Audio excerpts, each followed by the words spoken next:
you can't control everything, but you can control what you look for in a spouse or a girlfriend or whatever, a partner in life. And you can also control how you carry yourself.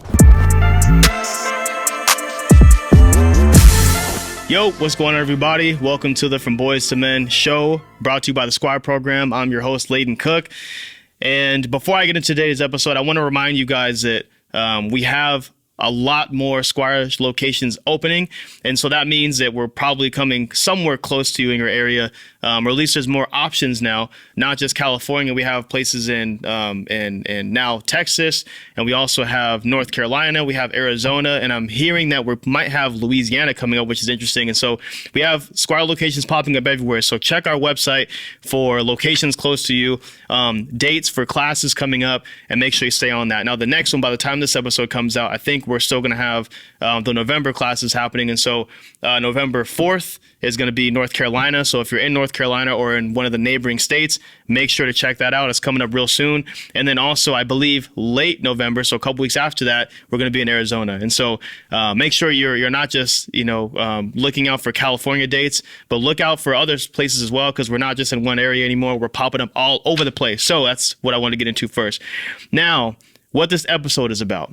This episode is about red flags, right? There's no easy way to say it. Red flags. Now, I thought about this episode because marriage statistics, we kind of all know that most marriages, actually I don't want to say most, but at least half, it's 50% of marriages end in divorce. 50% of marriages end in a train wreck, I should say, not just divorce because it gets ugly. It's not just a basic, we just broke up. It gets ugly. 50%, which is crazy. And, case in point, my parents, like most people, end up, splitting up, which is crazy. Like, what's kind of going on? Like, marriage is not as important anymore. It's not looked at as something that's a necessity, or, to even have kids. Like, it's like, oh, whatever. If we don't have kids and we're married, it doesn't matter. Like, it's not as strong of an importance as it was before, right? And you guys can take it for what it's worth, whether you think marriage is important or not. I'm not here to debate that. But what I'm saying is that you can mitigate risk if you learn to look for red flags and avoid these red flags, which means you're not going to date these people, and even worse, having kids with these kind of people. And so we're going to talk about red flags on both sides. So let's talk about the women first, right? And then I'm going to talk about the men. So I'm not going to leave out the men for sure, because obviously this is for you guys to better yourselves. But we also need to talk about red flags that you as men need to avoid when you're looking for somebody to potentially date or have kids with or potentially marry, right? Number one is the people that love you don't like her.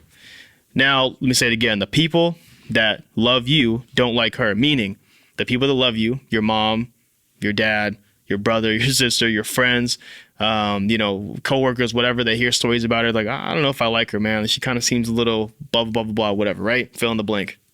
Now, why is that a red flag? Because, what does that have to do with her? It's not her fault if they don't like her. Well, you got to think about it. You have that glaze over your eyes where you're like, man, this girl's so bad. We had a good time. You're in that honeymoon stage, right? You're not able to look at her clearly for what she or who she really is, and vice versa. And so you guys are avoiding all kinds of red flags because you're I don't know if I necessarily say you're in love, but kind of, you're not even really able to focus on the important things, right? You're missing all these different things. And so your mom, who's invested in you in a level where it's like she's going to do everything for you. She's on your team 100% all the way. She's pro you. She's going to tell you straight up, listen, this is why I don't like her. You shouldn't be with her because of this or whatever. So pay attention when the people that love you, that care about you, that want to see you happy, that want to see you in a happy relationship, say that they don't like her.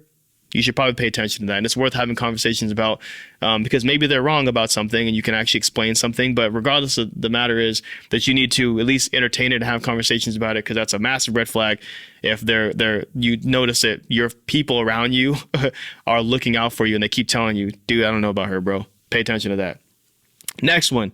She's the victim in all of her relationships, man. So if every time, let's say you guys are on a date, right? You're getting to know her. You're on the first, second, third date. You're kind of asking each other about past relationships. You're trying to figure out, what this person's about. And she keeps talking about how her ex was an asshole. He was this and that. It was always his fault. I didn't do anything wrong. In other words, she's unable to take any kind of accountability It's a red flag, homie. I'm telling you right now, bro, you better run for the hills. I'm telling you, it's a red flag. Everyone makes mistakes. Relationships don't usually end with only one side making a mistake. Something happened where both people made a mistake. And so if she's unable to admit her wrongs or her faults, then that's a red flag, right? And there are times, like I said, there's some times where really the person really didn't do anything, like maybe somebody stepped out and cheated or whatever, and that wasn't necessarily their fault. There are times where that happens, of course. But if she can never admit to any of her wrongs or any mistakes or wrongdoings of her past, it's a red flag, my dude. Next is she vents to you about her past or current relationship. Now, not so much a red flag if she's venting about her past relationship. It's kind of more so, why are you still talking about the past? That's a simple one.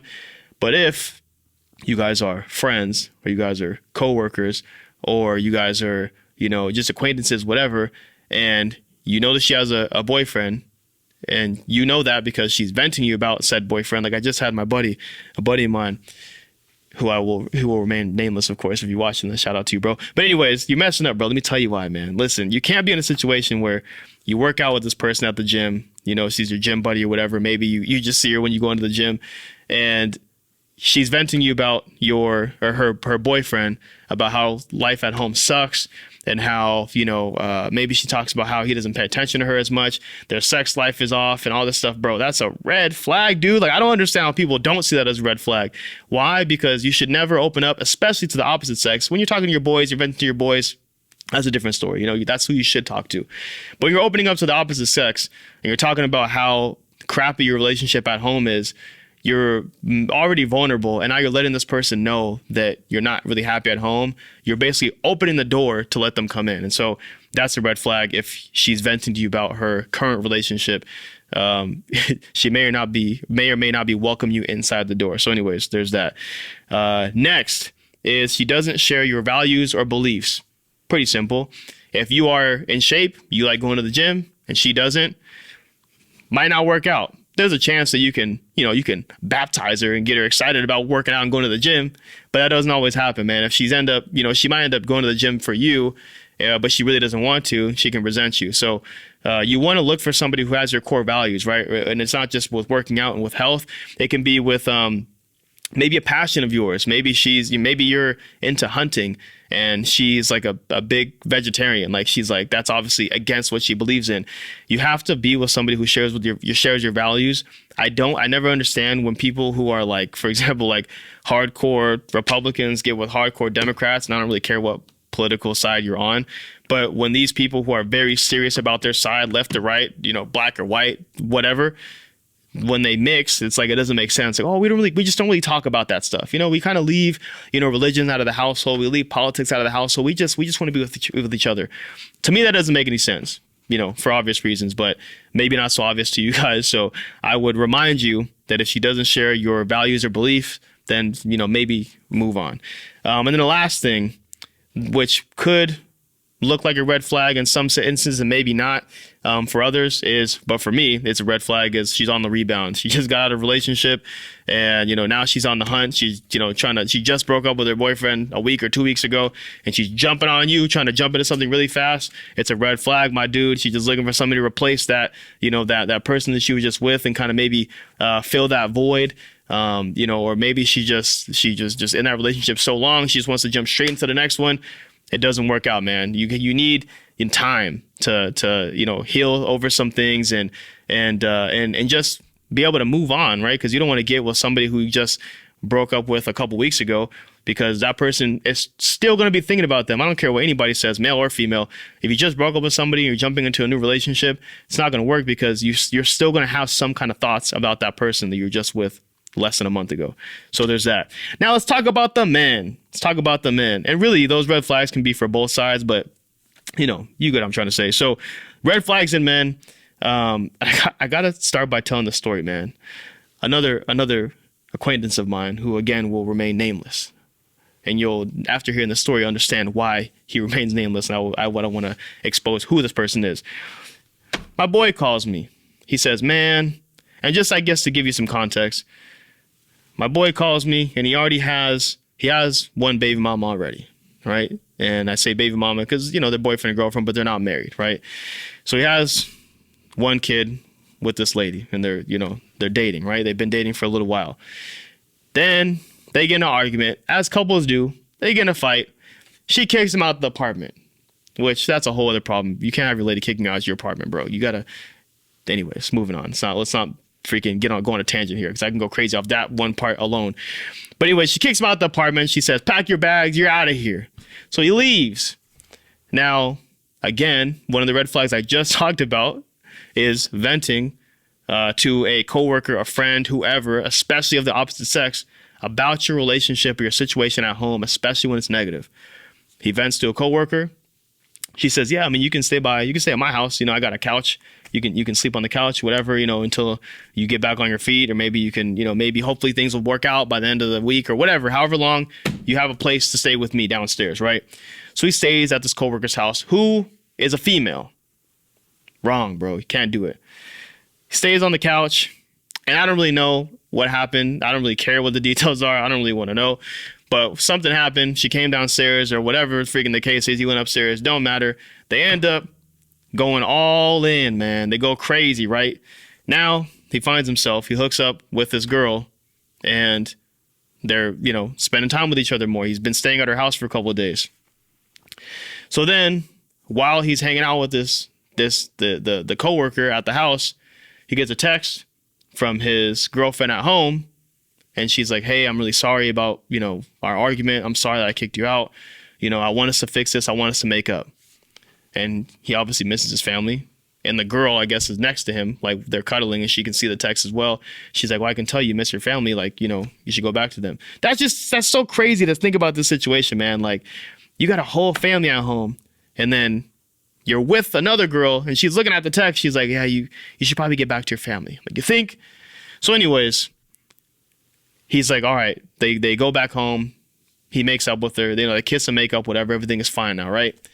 Now, she asks, like, "Where were you at? Where were you at this whole time?" After they make up, of course. Like, "So where were you at this whole time? Were you at a hotel? Were you at, your boy's house? Where were you at?"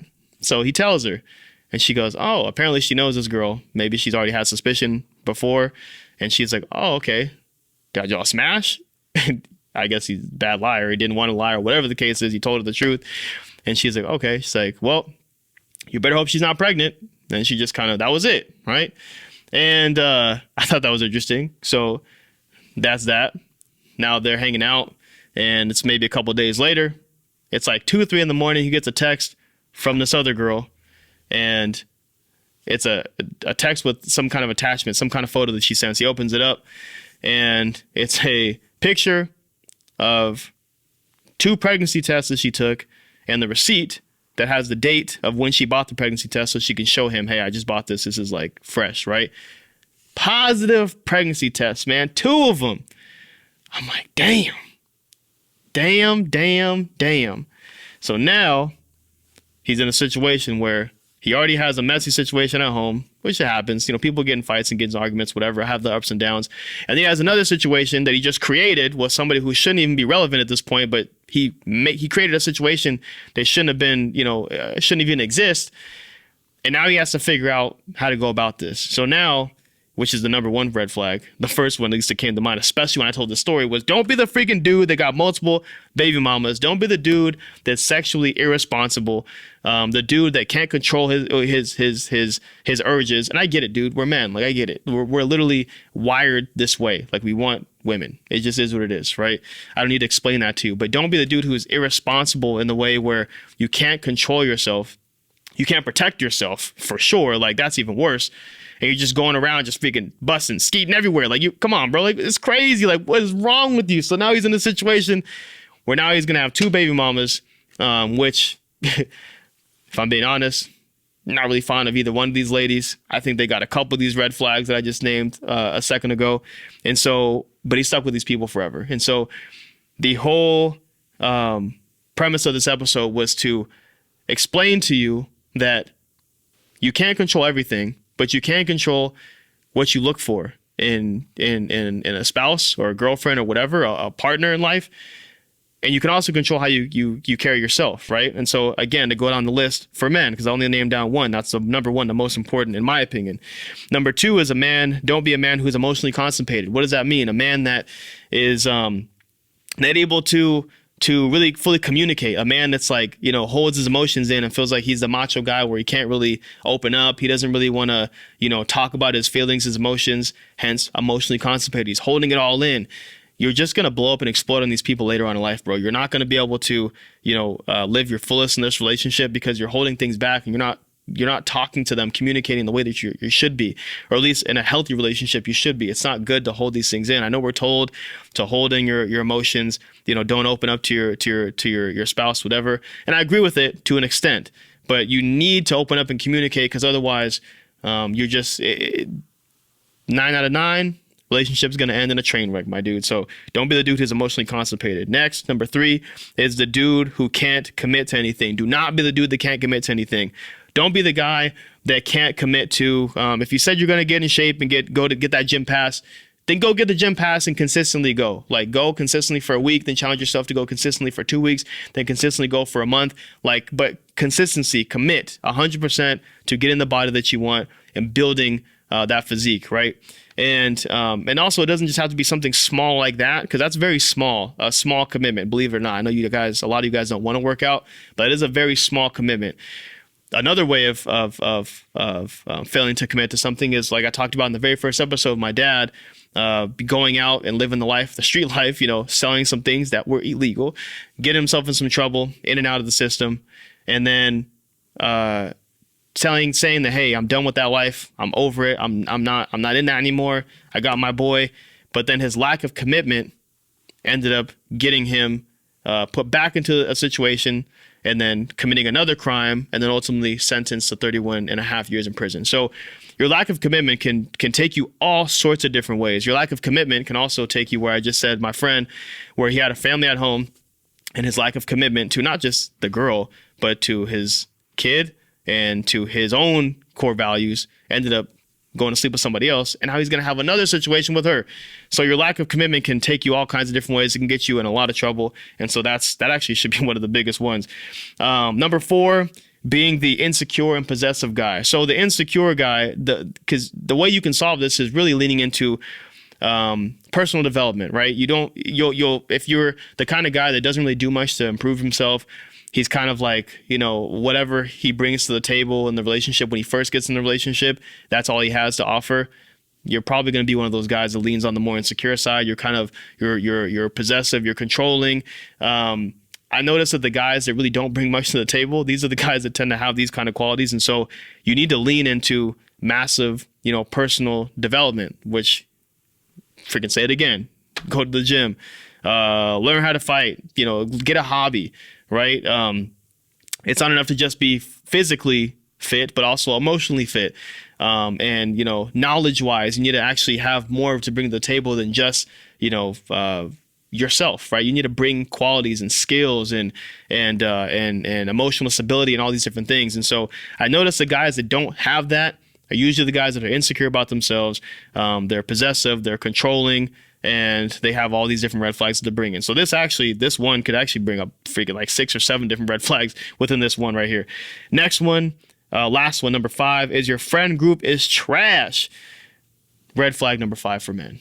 Your friend group is trash, bro. You hang out with dudes who just want to smoke weed all day. They're lazy. They don't really want to go for anything more or anything big. They think that going to the gym is stupid. Like, matter of fact, I remember I was talking to my boy who just went out to a bachelor party a couple months ago. And I asked him, I said, we were in the gym the next morning when he flew back. I asked him how it went. He's like, oh, it was all right. I was kind of like, oh, damn. Like, I know he flew back to his hometown to meet with these people. And so I'm thinking it's going to be a great time. You haven't seen him in a long time, bro. Like, how was it? He's like, oh, I was okay. And I asked him why it was just okay. And he said, well, I just noticed that I outgrew these guys so much. I outgrew them. Like, they used to be my friend group. These were my guys, my boys. But it's been a while, and, we kind of grew apart. I went this way, they went that way, and they're still awesome guys, but we're so different. So I said, more details, explain, like, what happened? He said at the dinner table, one of the nights they went out, to dinner, they started talking about different different things they've seen on social media.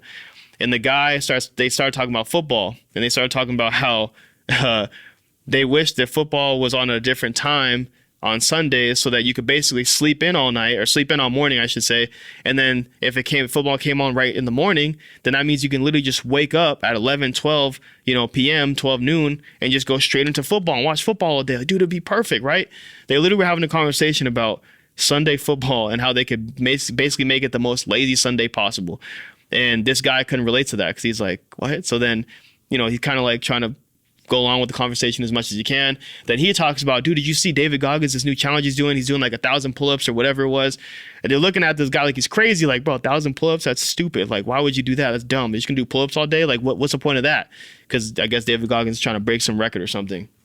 And the guy, my friend, is sitting there like kind of just like dumbfounded, like, damn, this is crazy. Like, you think David Goggins is a loser? Like, you're a loser, bro. Like, it's crazy. But again, a big red flag is if you're hanging around people like this. Like in this case, he doesn't relate to them anymore. So that's a good thing. He outgrew them. But a lot of times, man, your friend group's holding you back. Your friend group's holding you back. Maybe they're not good fathers themselves. Maybe they're not the best influences. Maybe they don't take care of themselves. And that's just a recipe for disaster for you because you're hanging around them and you're just going to be just like them. It's very hard to outgrow somebody when you're around all the time. Luckily for this guy, he probably had a much easier time because he literally moved different states. And so now it's like, I don't have that. I'm hanging around winners all the time. People who want to be in shape, who want to do better for their family, who want to make more money. These are my peers now. This is my friend group. And so it was easier for him. But if you're staying in the same area with the same people all the time and they're losers, you're going to be a loser yourself, man. So pay closer attention, man, to red flags when you're looking to date somebody or take someone more seriously. And then take yourself more seriously and better yourself because you also get out some of these red flags as well. And so it's important. Now, if you do that and you pay attention to these things, then you can mitigate the risk of having a relationship that will end in divorce, aka a train wreck. So anyways, guys, this is a really huge episode. I don't want you guys to just listen to it and just kind of like, oh, that's cool. Next. Dude, actually implement these things in your life, man. Pay attention. Pay attention to this because it's going to make your life easier.